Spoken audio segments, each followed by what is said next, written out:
Hey, it's Chronologically Gaming, the only channel that's perpetually retro because we're playing every video game in order of release. Chronologically Gaming is filmed in front of a live audience. Thanks so much everyone joining for the live show and putting your ratings in the chat, being a Chronologically Gaming influencer.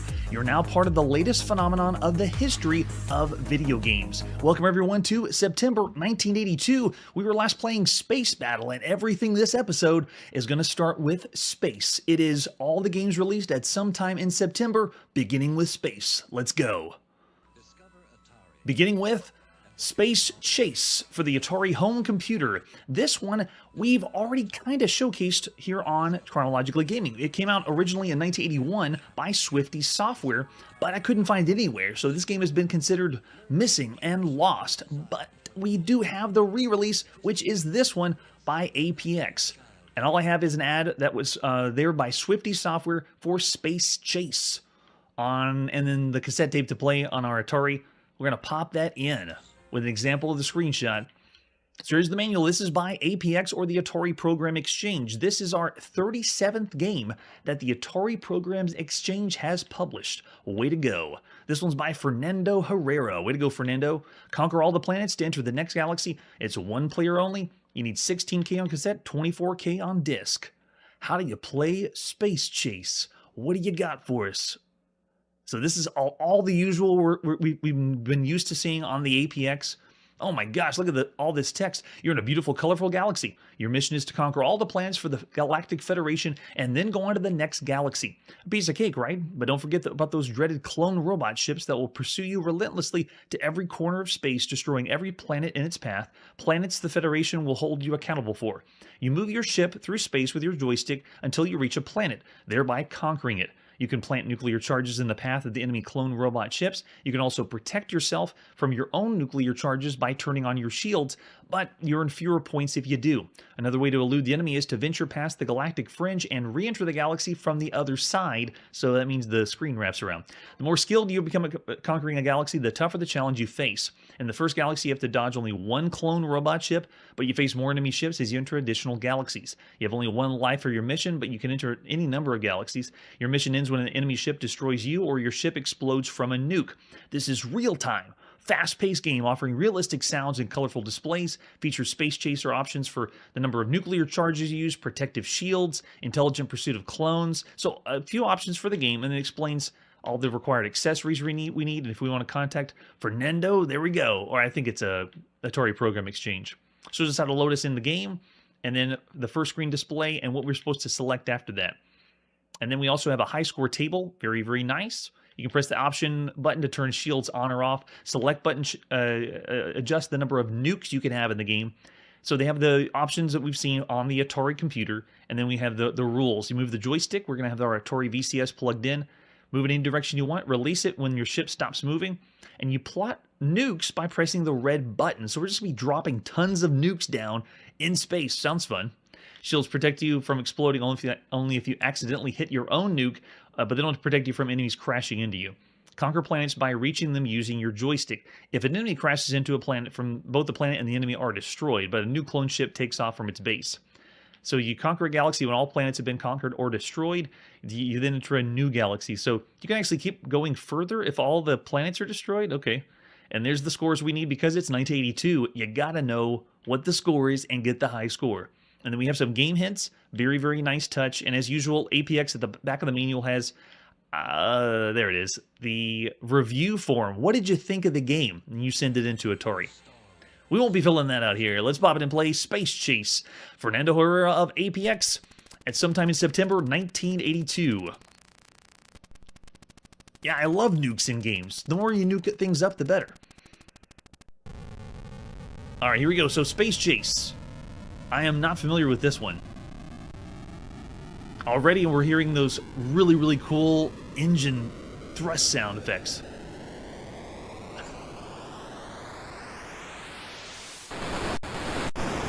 Whoa! That got even louder than I thought it would be. It feels like the game blew up. All right, so we can do the option button for the number of... There we go, turning shields on and off.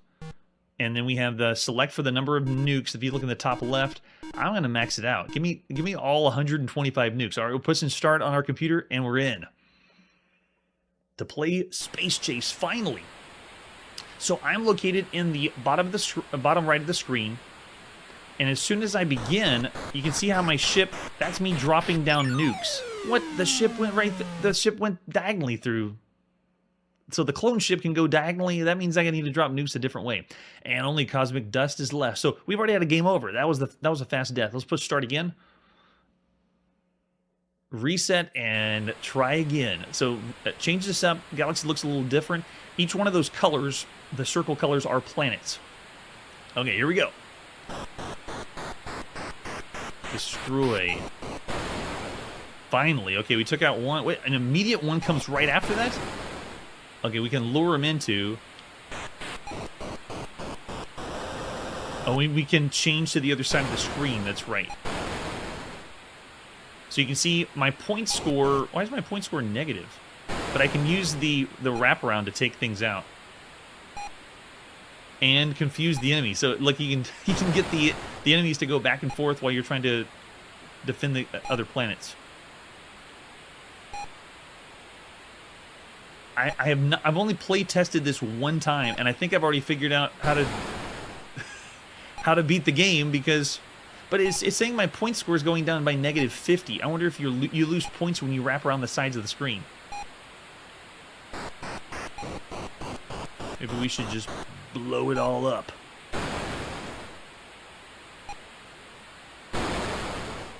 This game feels like should be programmed on the Commodore VIC-20, the way this is tile-based.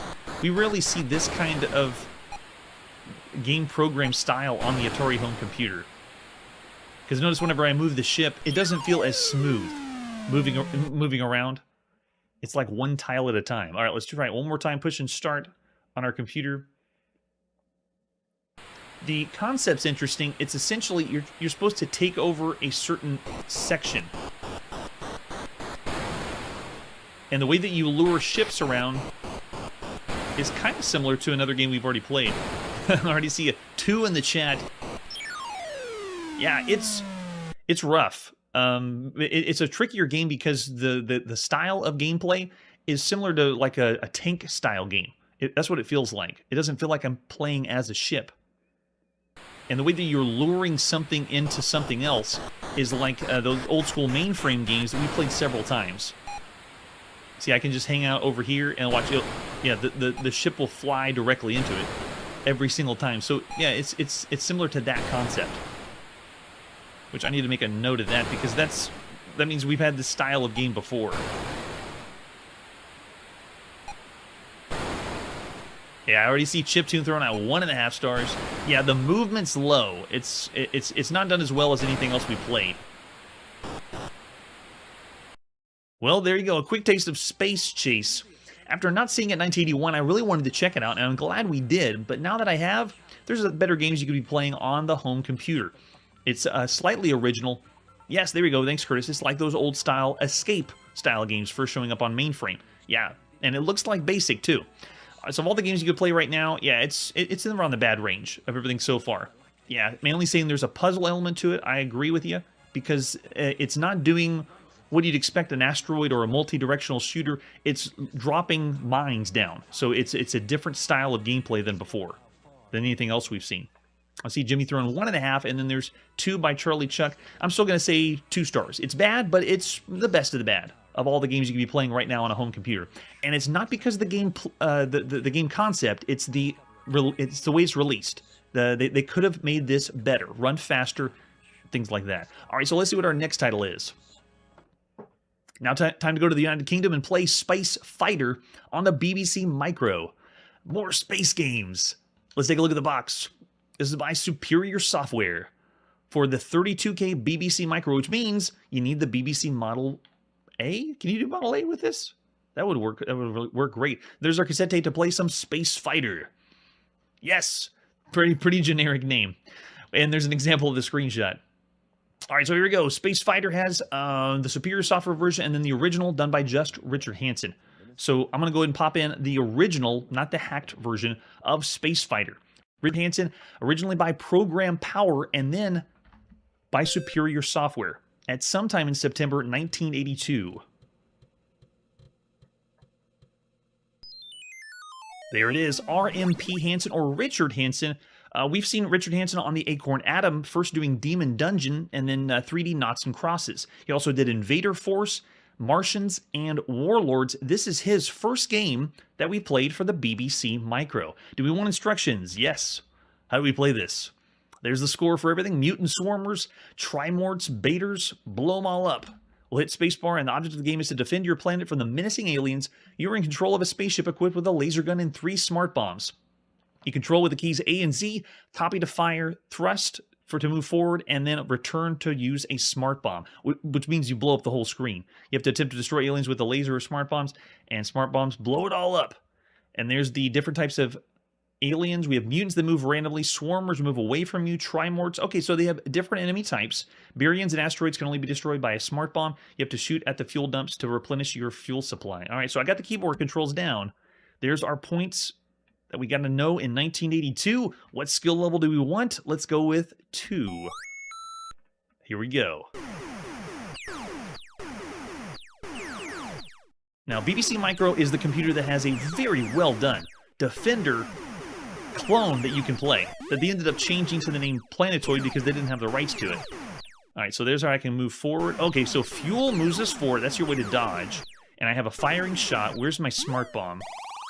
There's my smart bomb. Sound effects, though, are really, really good. For the BBC Micro, that sounds amazing. Considering everything else we've heard on this computer. I mean, even the explosions of shots. We're essentially playing a bare bones scramble. This one is obviously a scrolling shoot 'em up. This one marks our 101st scrolling shoot 'em up that we played on the show. But that's a lot. That scrolling shoot 'em ups going vertically and horizontal, all over the place. As far as games that are specifically feeling like Scramble, this one's our 43rd Scramble variant that we played so far. Oh, we can put our name in. Cool. All in caps, because we're on the BBC Micro. They got a high score table. Very nice. And then you just go right in again to play some more. Or die. So this one doesn't give us the levels like Scramble, or the sense that I want to see what the next screen is, because it pretty much looks the same. We're also not rescuing anything like Defender. But I would say the sound is what really makes this one a nice title.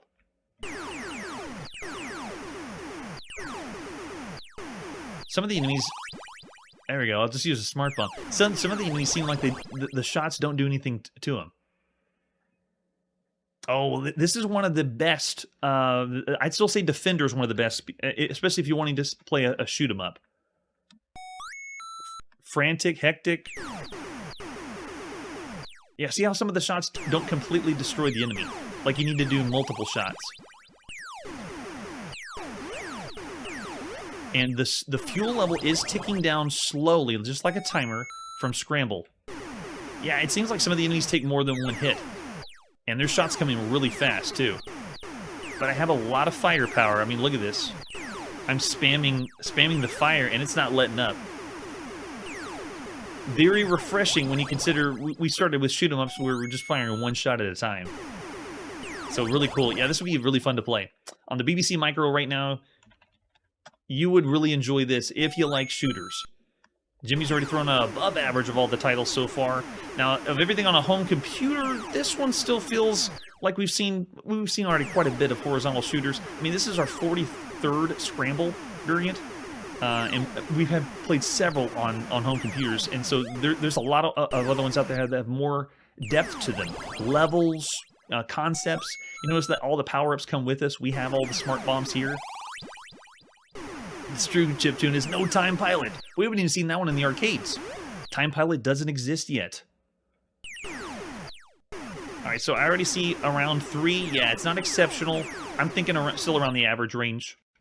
Of everything so far, on a home computer, that's a lot of competition. There's so many good shooters and so many games that do something like a notch above this. This feels like, if it came out in 1981, then it would be a better title. But now, in 1982, it's just about average. So I'm looking over in the chat. I see mostly 3s and a 3.5. So I'm going to say fairly average. 3 stars of all the games you could be playing right now on a home computer.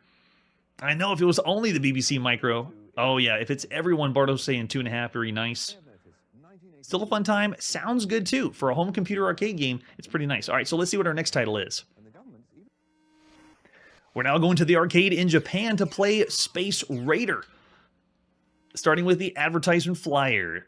It's a space kind of night. This one is by Universal. We've already seen some really good ones, like Mr. Do. Destroy the Raiders from mysterious outer space.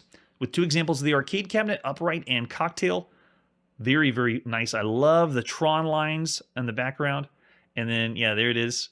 Flip it over in the back. From Japan, it explains everything about the game, even the point values of the enemies. And there's a terrible picture of the arcade cabinet. It looks better on the flyer. So for controls, it's just a 4-way joystick and a fire button. If you played with 2 people as alternate play, there's our arcade marquee for Space Raider. Really enjoy the colors. The color scheme of this reminds me of like classic arcade. It's got to be, right? It does look like it's out of Star Wars. I mean, look at the artwork. This is what's going to be around the CRT when you're playing the game. So nice. And then there's an example of the screenshot. So cool. All right, we're going to the arcade to play Space Raider. This is by Universal at sometime in September 1982.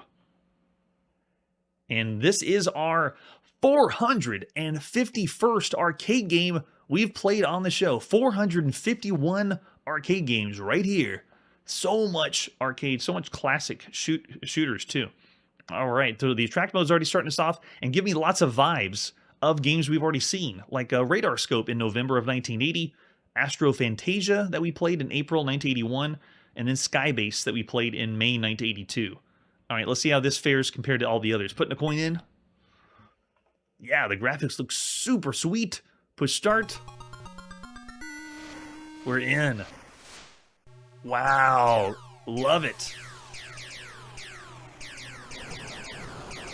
All right, so this one's like we used to call this in 1981, the next level of shoot 'em up, where it's still a fixed shooter. I'm moving left and right, but it's having me curve up the sides of the left and right side, like it did in Astro Fantasia. But it also is scrolling, but it's doing the scrolling on a grid, which looks so cool. It's like we're inside of Tron right now. Wow, the enemy types and the formations. Wow, this is intense.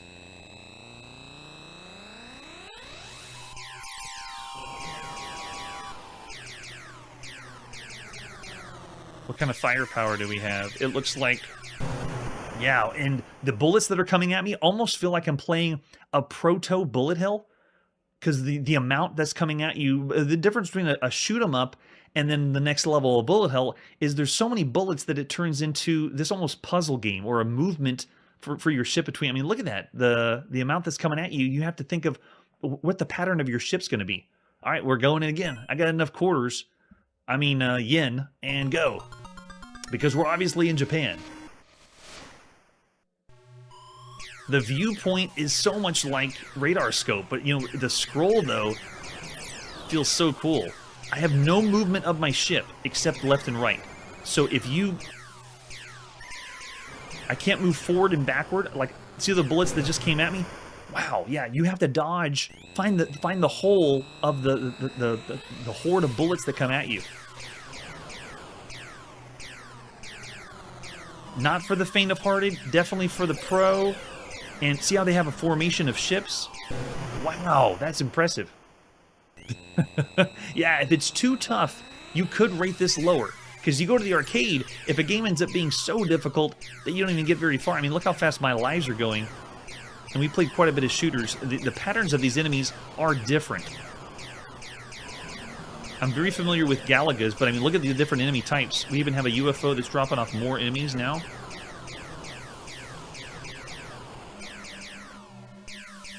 Oh, we got something else coming down the pipeline. You can even use it's the bombs. So it's like a shrapnel bomb flying at us. Wow. Yeah, definitely a quarter. We're already in two in. All right, put another yen in and go. I really love the aesthetic of the game, though. This feels like another classic arcade game that we played back in like 1979, 1980. The scroll is a little bit more impressive than those, but you understand what I'm saying? It's just the shooter and seeing all the different shooters we had played. See, that's what I'm talking about. All the bullets come at you, and you have to decide where your ship is supposed to be placed. That's a different level of shooter than the other ones. It's a lot to keep up with. And it's not everybody's cup of tea, but here comes the spread. Gosh.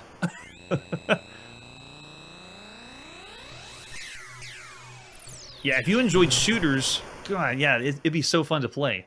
Yeah, we already had the game over that fast. It's the shoot 'em up like Defender. It's that difficult. I'm going again. Another coin.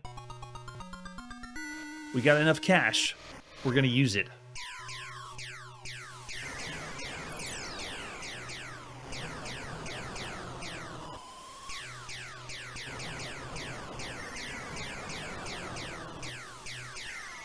Considering the other arcade games we've played so far, this one wouldn't be up to the same tier as like the best arcade game you could play, but I like how it's doing things even another level for shooters by giving you the bullet patterns, the different enemy types. Look, we got squadrons of enemies coming in for kamikazes. The only thing this needs is the way to take your ship, be taken by the enemy, and then you take your ship back for additional firepower. Or something like Mooncrester, where you upgrade your ship to fire differently. And it's possible it has that, but we're not going to get very far on it because of the difficulty. I mean, look at this. We already have a UFO that came in and it's dropping more enemies. You also have to time your shots correctly because you don't have unlimited firepower. It's only 3 per each cycle. And see, I can get a few of the shrapnel out of the way. You can see them coming from the distance, too. That's great. Yeah, so I already see Curtis throwing out 3.5 to 4 stars of every arcade game so far. Yeah, it's not a 5. It's not anywhere near something in the 5 range. Chiptune's way up there. I know you're a big fan of shooters, so there's 4.5 already saying one of the best arcade games you could play right now. I mean, as far as space games go, look at this. This is the space game. This is for September. Games are released at sometime in September. It's amazing. Yes, 5 from Manly. Wow. So of all the games right now, this is being held back just by the simplicity of the ship movement. You know, it feels like an older style game, and it doesn't give you the same quality as these newer titles, trying something with a new genre of video game. But as far as shooters go and something in the arcades, it's awesome. It still is really fun. All right, so I'm seeing a 3.5 or 4. Yeah, so this one's a little divisive in the chat. We're having some people say around average, but then some people are way up in the top. I'm going to say of all the arcade games so far, this is excellent. This is doing something a notch above. It's almost like a Galaga level, but they're not changing up like the firepower or upgrades or anything like that. So I'll still say 4 stars of everything you can play right now in the arcade. Well done. That is our 451st arcade game and going strong. All right, so after Space Raider, what is next? Time to go to the United Kingdom to play on our Commodore VIC-20. Let's play some Space Storm.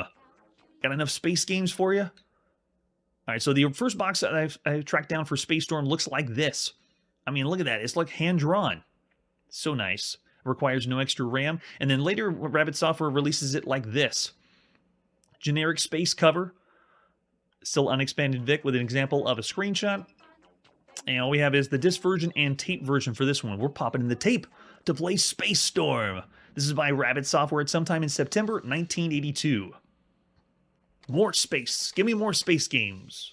Give me your tired, your cranky, your worn out space games.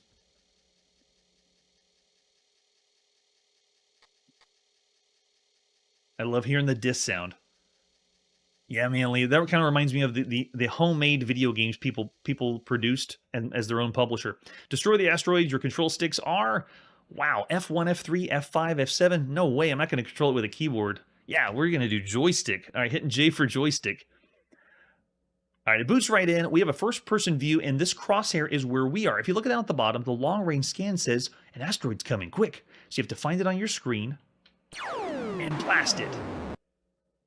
So it is a point-and-click shooter? You can see the asteroids coming in, and you look down the long-range scan, you can see it getting closer and closer.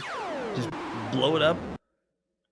And the way the game works is, I wouldn't call this like a missile command variant. Maybe you could say command style shooter, but it's so bizarre because it's like space combat, but you're not really flying around. You're just moving the cursor around. And then fire on the missile. There's our score in the top left. It seems way too simple. Way too simple. I feel like they're going to throw more asteroids at me. Okay, they're coming in faster. There we go. Nice. Yep, you got to be quick. Got it. All right, so where are they at now? Okay, another one over here. Oh, gosh, yeah. So now they're coming fast. Where's our damage percent? Okay, it's right over here above my shoulder. Interesting. We played a few kind of missile command that were so rudimentary, it was borderline missile command. Or we call them command shooters. This one feels like that. You already have a lot of damage. Uh-oh, if you miss... Okay, it still works. Just find that speck of yellow and go. So Space Storm... gameplay-wise, it's lacking. Can I even move diagonal? No, with a joystick, I can only move in the cardinal directions. So even slower pace, because, you know, when you play a game where you have a cursor, you expect to be able to move around freely, but you don't really move as much. Yeah, let's go back to the arcade and play Space Raider. Space Storm. Oh, I missed it. Does that mean I'm destroyed? Oh no, I'm okay. I'm still alive. It looks like our damage increases, so it almost feels like I'm playing a game in a lesson in futility. How long can I last? Ariel's down in the bad range. I'm only seeing 2. Yeah, I'm already seeing 2 stars, which would be our bad rating or bad range. Everything so far. So I would like to see if this does anything else, but everything I've seen for gameplay, this is all you got for Rabbit Software. All right, I'm gonna break it, then quit the game. All right, so there's Space Storm. Yeah, I want to say of all the games you can play right now, it's bad. Now, it's not necessarily in the range that is somewhere broken because it does get the job of what you're supposed to. Just the gameplay is just very simple. So I'll say 2 stars. Yeah, and for the VIC-20, we've seen much better, definitely. Jimmy's saying 1.5, and then Barto's even lower with 1. Man. All right, so after Space Storm, what's our next space game? We're still in the United Kingdom, now on the Dragon 32, and this is Space War. This will fare much better.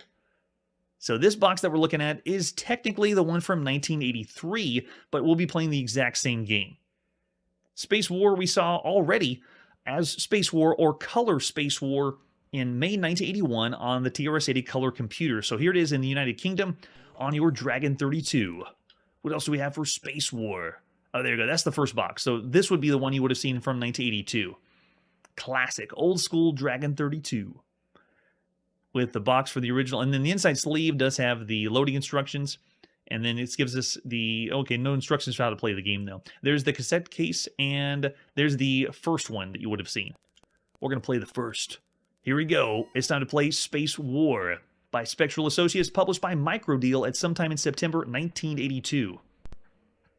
Yeah, it does look like that. And we're fast-forwarding the cassette. We don't have time for loading. I'm not giving you the true 1982 experience. Do we need instructions? Yes. Yes, we do. Space mines. There's 4 space mines defending the Death Star. Nice. These mines are invisible. However, they will become visible if you get too close to them. About 1 second after they become visible, they will explode. Hitting the mine will not zap your ship, but the explosion will. And you hear a warning buzzing sound when you are getting too close to a mine. After exploding, the mines will immediately be reincarnated at a random position. Oh my gosh, there's so much text. The Death Star can fire defensive missiles. Shield around the star will stop rotating if it's hit with a missile. We also have a cloaking device, which will protect you from missiles, exploding debris, and the enemy ship. While the cloak's activated, none of the above mentioned items will destroy the ship. The cloak requires energy to operate it. A graphic measure of the amount of cloak energy remains. And then here's the interesting part of this game. The left joystick activates the cloak, that you may not fire missiles while it's activated. Once the cloak energy is gone, pressing the left joystick button will have no effect. There's our difficulty levels, but here's what makes this game unique. This is a twin-stick shooter, and we had this on the TRS-80 Color computer too. You have 1 stick to fire and 1 stick to move your ship around. Well, I mean, aim the turret, I should say. It's not a twin stick where, you know, the other stick is actually doing the fire mechanism. It's just aiming the cannon, and you still have to have the button to push it. So it's still using or utilizing 2 sticks to control. All right, difficulty levels. You can do 1, 0 through 15, and it determines this on what's going to happen in the game. Oh, a lot of things too. Yeah, so depending on how difficult you change the game up, it's going to affect a lot of stuff. And then there's our scores. 10 points are scored for hitting the shield of the Death Star. Very nice. Oh yeah, I want to get the Death Star. You get 1 bonus ship for every 1,000. God, there's so much text.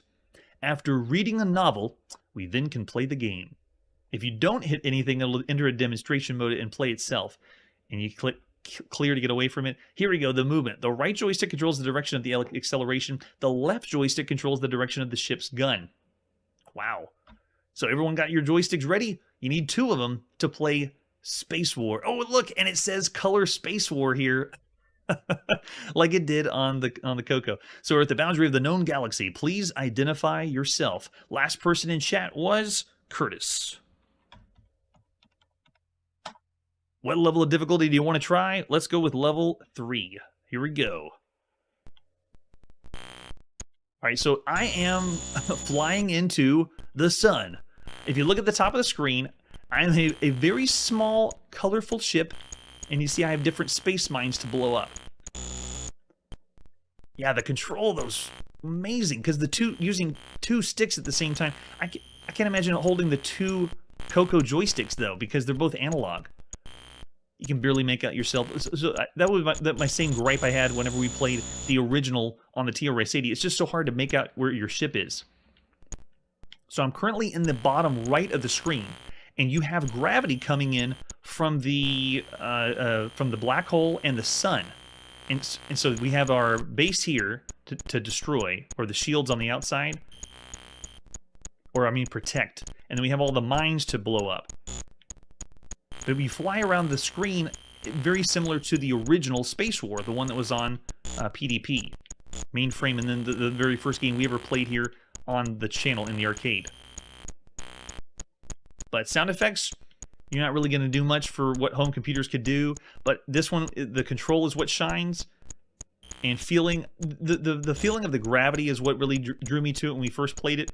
So you'd have a lot of fun playing it, but it's it takes a while to get used to. The control with the 2 sticks isn't a true twin stick shooter. Yeah, and it is annoyingly high pitched, yes. And very difficult to see, especially when you can't tell which mass of pixels am I. But the control is similar to the gravity you'd see in asteroids. We call these multi-directional shooters here on the show, and this one works just like that. It almost feels like we're playing an asteroids-style game or a Space War-style game, but zoomed way, way out. So you can barely see anything. Yeah, oh, the Dragon's World analog too. Thanks for the update, Curtis. Yeah. Yeah, the Dragon version looks like this one. When you do play it on the Coco, you can have the black and white look, which is a little bit easier to see. Yeah, now play control, this is awesome. It's really, really fun and refreshing to play with 2 joysticks and control it that way. So Space War, I'm going to say just like we did back in May 1981, it's a very good game, and I was even going to say above average. Of all the games you could be playing on a home computer, I'll say 3.5 stars. Because the control of the ship, the way you move around, the gravity, a lot of different elements come together. But yeah, the graphics and sound, it kind of takes it. I'm looking over in the chat. Yeah, 3 are on average for everything so far, and Jimmy's saying 2 are on the bad range. Space War, though, check it out. Whether you do TRS-80 color computer or the Dragon, yeah, it would be very fun to have on your computer. If you had 2 joysticks. All right, so let's see what our next title is. We're still in the United Kingdom on our Commodore VIC-20. Here's Space War. Just Space War. This one is part of the book, Compute's First Book of VIC. Games, programs, other helpful information for owners of the VIC-20 personal computer. Oh, so I guess this was available everywhere, wherever you could get the book. So it's not necessarily in the United Kingdom. All right, let's pop it in play. Space War, or type it in play. Space War by David Malmberg, published by Compute at sometime in September 1982. We're typing in and playing, or from our disk. Yes, Compute. What do they got for us? All right, we want instructions. Yes, we do. How do you do this, Space War? You're engaged in a battle to the death with a kill-crazed kamikaze Klingon in the asteroid belt of Mongo? No way, there's Mongo. Your ship is purple and the Klingon ship is dark blue, and they actually say Klingon. That's cool. The joystick controls your direction. The red button fires your laser missiles. Make a hyperspace jump by pressing the space bar. If you lose the battle when you're blasted by a Klingon's laser, sucked into a black hole, collide with an asteroid, pulled into the sun by gravity, or rammed by a Klingon ship. So there's our skill levels. We can do 1 to 9. I love how it's 1 is trivial and 9 is impossible. We'll do level 3. And then we get Space War options. We can do sun's gravity, black hole, or no gravity. No gravity is really boring. So let's do sun's gravity. I'm going to push S. And now let's load her up. No, he's not, Manly. I love it. Yes, imagine typing this in. All right, so I'm playing as the purple ship, and I've already died. Looks like the planet Mongo is not going to... Okay, you were vaporized. Play again? Yes. Just got to hit enter. So it loads us... it loads us up, and I immediately go into the sun. I was vaporized. You want to play again? Yes. Against my better judgment, yes. Okay, there you go. Now I'm in. And I hit an asteroid, and I died. And let's go in again. Welcome to Watch Me Die with Chronologically Gaming, where we die across all ends of the spectrum. It feels, oh man, the lag is intense. it's really bad. But I'm now in control of the purple ship. If you get too close to an asteroid, though, you blow up. Vaporized because I came in too close. This shows you the difference between playing Space War on the Dragon and then this one. This has no sense of gravity or feels like I have inertia with a ship or any of that. It has none of that. Yeah, Errol's already saying 1. This is so rough. Okay, so I can blow an asteroid up finally. Can I get away from this? Get away from the sun's gravity. Let's see if I can. I need to kill at least 1 Klingon. Wow, I held down the button for 4 seconds before it replied. This is also a 1-player game only. So I'm only playing against the Klingon, which is the computer. But I got him 1 time. Do I want to play again? Not a chance. But it is interesting because I can finally show this commercial with some credibility. Ready? Your job application. You've scored 6 million on the video game Munchman. Munchman? Yeah. Okay, I know that one. And I see you shot down 2 billion aliens from the planet Mongo. Mongo! Yeah. You are good at computer games. I thought they were just making up Mongo, but it happens to be from this, Compute's first book of Vic. I don't think you can get 1,000,000 points from shooting up things on planet Mongo, though. So of all the games so far, it's a type-in game, so it's still judged by all the other computer games, which is a little unfair, but tough. A video game is a video game on a computer, whether you type it in or not. Of all the games you could be playing right now, that's borderline broken for everything so far. Yeah, too much Klingon. Yes, I see 1 from Charlie. Yeah, it can be broken. So I'm going to say 1 star. Everything so far. It's trying to do gravity and the slow motion. I mean, holding down the button to fire and it takes 4 seconds.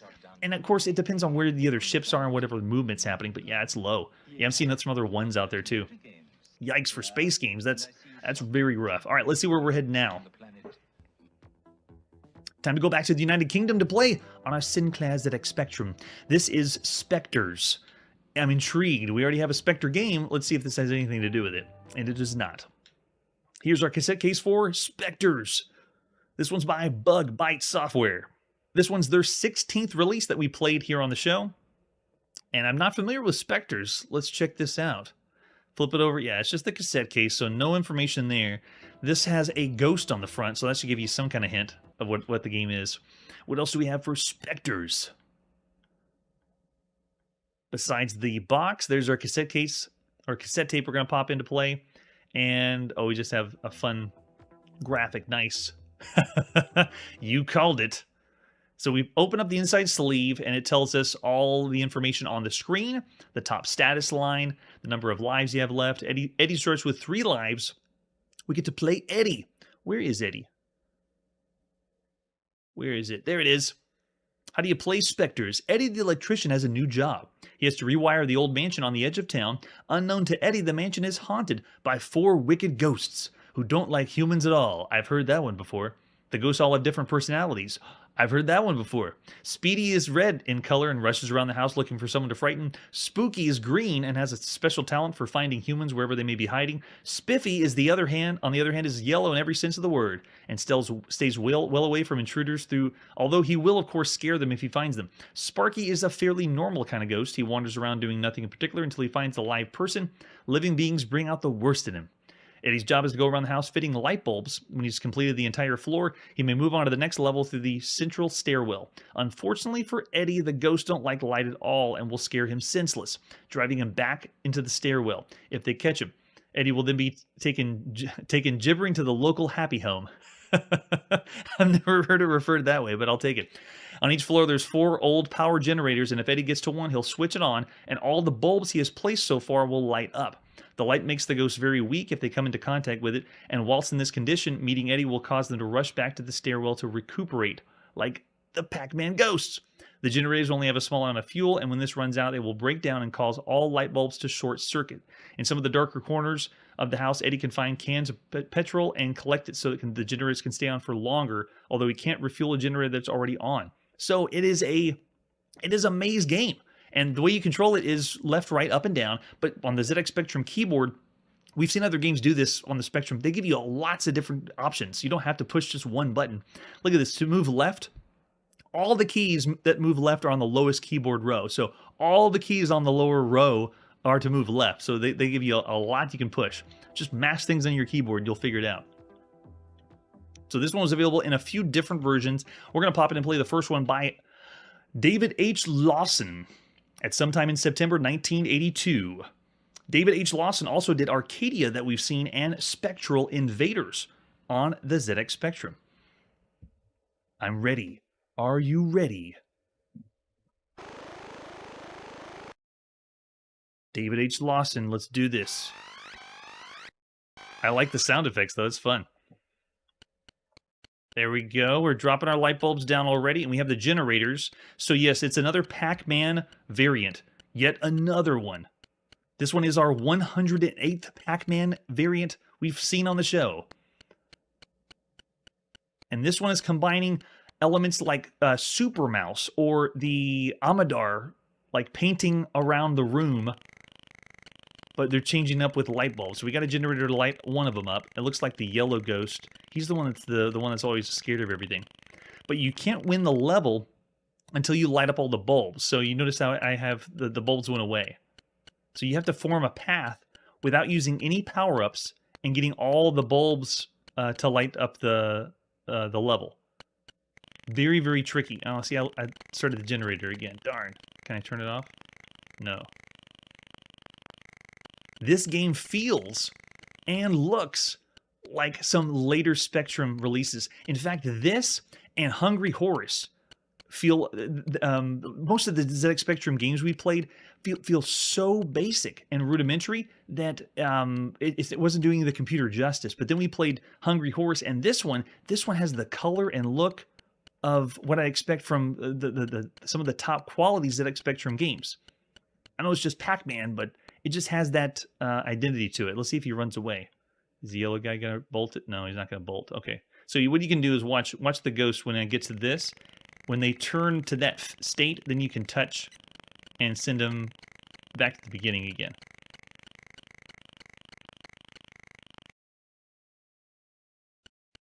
So essentially still just Pac-Man, but they're doing just a little nod again of something different that we haven't seen before. It's a mixture of the, like, paint the level that we saw in, Gotcha in the arcade.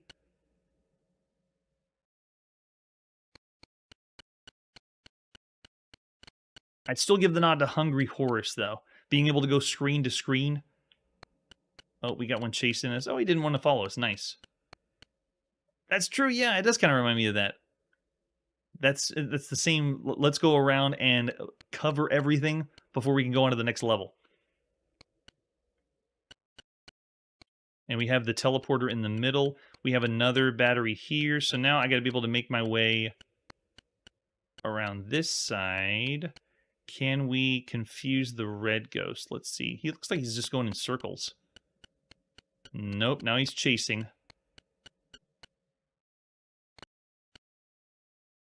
Yep, he's going... Okay, well, he was going straight at us, but I guess not. So the AI is honestly pretty typical for most computers when we see Pac-Man style games. And here on the ZX Spectrum, you would have a blast with this. Did anyone play as Eddie the Electrician? Is he near and dear to someone? So we're looking really, really good. Now all we got to do is be able to get to that generator with all the places set up. This is also very similar to another game we played called Mouse Attack that Online Systems did. All right, so those three ghosts are just guarding the generator. I don't know if I can get it. Here, let's... Oh, I thought he was going to come after me. See if he'll follow. Yep, he's going. Okay, he turned back. Nice. So we're going to go to the top and then make our way around. And we got to be able to touch the generator with all the bulbs lit up. Yeah, the green is just hanging out there. He doesn't... Yeah, he's camping. And I can't get around him. Oh, that's perfect. That's perfect. Stay like that. Ready? No, I missed one bulb, I think. No, I missed this one down here. This means all of it's going to go away. Unless I'm able to touch all the... Can I get this piece here? Darn, I missed the piece. So if you don't have everything lit up with all the bulbs, then you can't go on to the next level. And there is multiple levels. There's different screens than just this one.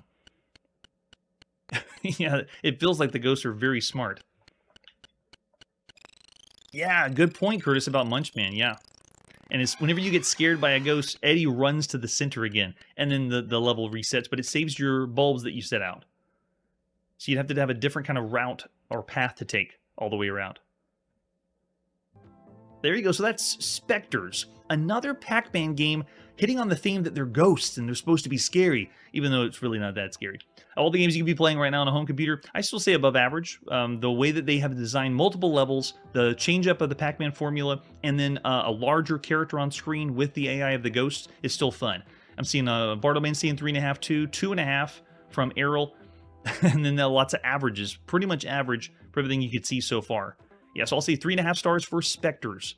Well done, Bugbite. Well done. Yeah, still around average from Curtis.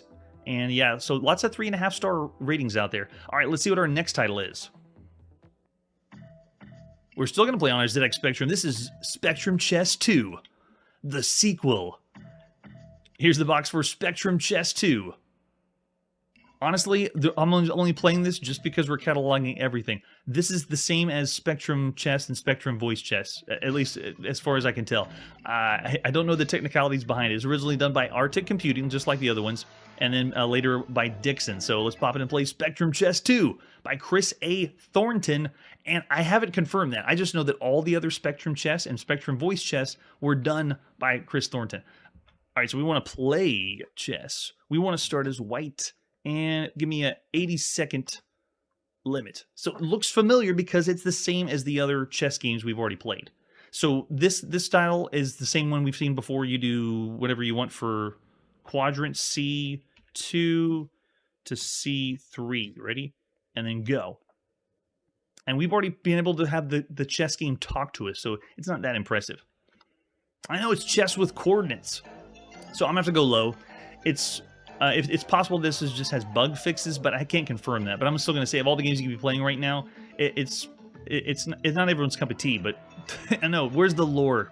Where's the story? What's drawing me to continue to play this? Nothing. I'm going to say 1.5 of all the games you can be playing on a home computer, and we play better, and we play games that talk to us with chess. Let's see what's next. Oh, that sound means it's time for another Star Trek variant. This is, again, on the ZX Spectrum. And ladies and gentlemen, this is our 20th Star Trek variant of all the games so far. And I'm not saying it's a Star Trek game. It's taking that mainframe game, Star Trek, which is a strategy style game, and we played this formula 20 times. Let's check it out. Starting with the box. Spectrum Star Trek, the computer program by R&R Software. This is not official, not in the least bit sense. Hopefully you've seen Wrath of Khan. It's in theaters right now. As far as the cassette case goes, what else do we have for Star Trek? Oh, there we go. Later in Germany, it's released by Profisoft, and they have Spock on the front of that cassette case. Nice. And then the one that we're going to be playing, there it is. You open it up. You're supposed to rid the galaxy of the evil Klingons, save the Federation from the treacherous Romulans, race to protect your star bases from unprovoked attack. Are you Starship Captain material? Yes, we are. We've done it at least 20 times. That's right, Uvacor.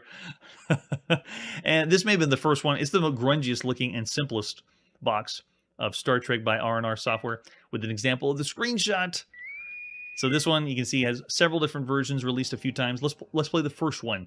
This is by John Nixon and Bob Brinchley of R&R Software at sometime in September 1982. All right, instructions. Yes, what is the command? You got to know. Our galaxy is being attacked by a fleet of Klingon warships, and as captain of the USS Enterprise, it is your mission to seek out and destroy the invaders. Space to continue. The galaxy is divided into 64 sectors. This should look familiar to all the Star Trek variant fans. There's a short-range scan of the current sector, is always shown at the top of the screen. And there you go. We got some nice pixel art of the Enterprise, what a starbase is. The Klingon kind of looks like a laser pistol. And then a star. And then every time you begin a turn, you're giving information of the current status. And you have command options, 1 through 8. If there's any Klingons in the sector, they'll immediately attack, draining energy from your shields. When your shields go below 0, energy is taken from your main energy banks, and the Enterprise will be damaged. You're given a prompt command. You have to begin to defend yourself. Number 1 is maneuver, and it shows us how to move around the screen. You have to use a 360-degree prompt. This is all done with text. So this is like a menu-based game with text inputs. And then shields can turn on and off. Phasers, it's how you can fire your weapon. Photon torpedoes, same thing. You have to require a bearing, though, and send them in the right direction. You can also do a long-range scan to see what any more Klingons are around there. And then we have the galactic map where we can warp speed. And then we also have the ship's computer that gives us a set of different commands. We have 8 more commands if we go to the computer view. How to do hyperdrive, our current status, navigation, locking on photon torpedoes, probe, smart bomb, things like that. Self-destruct, control room. To destroy Klingon, you have to reduce its energy until it's below 1 unit. They start with 400 units. And time to time, you'll also be attacked by Romulans. Really? Romulans too? Okay. The vessels possess cloaking devices which makes them invisible. Of course it does. All the Trekkie fans out there, everyone's seen Wrath of Khan, right? And then we also can dock with star bases to get our energy back up.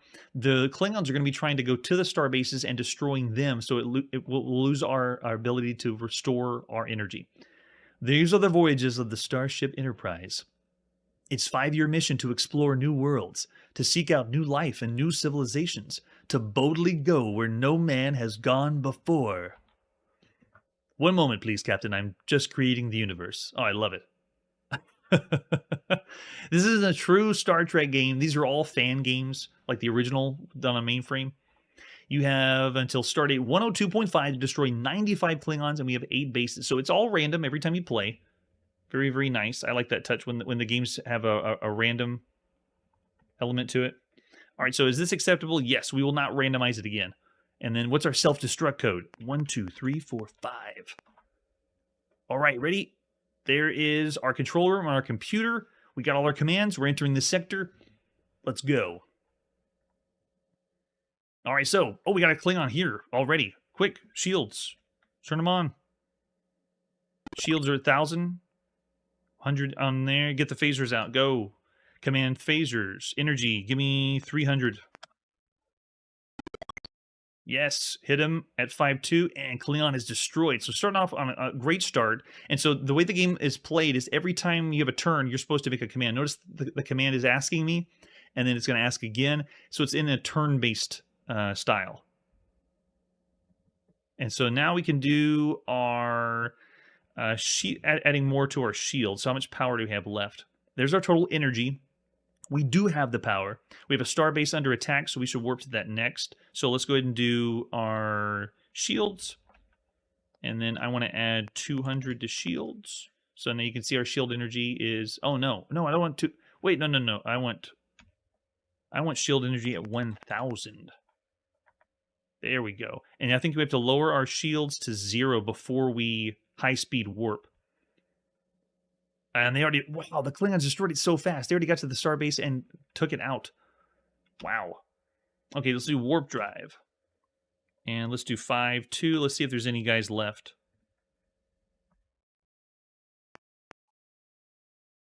Oh, 5-2. Oh, I don't think it'll let me do the... I gotta do the 5 dash. Oh, maybe it won't let me. It won't let me warp unless I have the dash in between.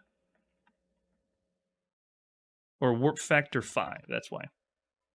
Bearing. Let's go 200. So it was letting me every now and then. These parsers, you have to input them correctly. Like there's sometimes the parser needs a comma or something like that. Okay, so we got phasers being attacked. Let's go in and hit them back. We got our shields on, which looks good. I want 400. Attack. Boom. Klingon hit. Klingon hit. Are they still in? Conditions red. They are still in. Go. So they're using their phasers on us. Shields look like they're going to hold. Go. Give me 1,000 for shields. We got enough energy for it. So it's going to take our full energy out and add them to the shields. And then next we have, they're firing, oh, photon torpedoes. Not good. Got to get phasers on them again. 200 hit on shields. Okay, we're still holding pretty good. No, I don't want, oh, I hit the wrong one. I only wanted 3. If you hit the wrong command, yeah, you're out of luck. Let's go ahead and add more to shields then, since we're on the turn. And get ready for phasers. Let's see what the Klingons do. One of the best times we played a variant was Star Trek 3 on the TRS-80 color computer. Really, really fun. Okay, so let's do phaser energy. Give me 500. That should finish them off. Destroyed. How about the other one? Destroyed. Very nice. So energy's way low. We're down to 92, so we got to warp ourselves back to one of the bases to get our energy up. All right, I'm seeing ratings out there. Oh, yeah. It's very classic strategy style game, and we've seen this 20 times. This one's really nice. For the ZX Spectrum, we've actually already seen another one on the ZX Spectrum. This one is the one, if you were going to play anyone right now. I'm already seeing 3.5 stars for everything so far, of everything you could play. I gotta say, we've already played better ones on the home computer, and I'm talking my MS-DOS and the other computers that are out there. Yeah. Presentation-wise, Curtis, though, yeah, I'm with you there. So I'm just going to say, of all the games so far, this one flows quickly. It's fast.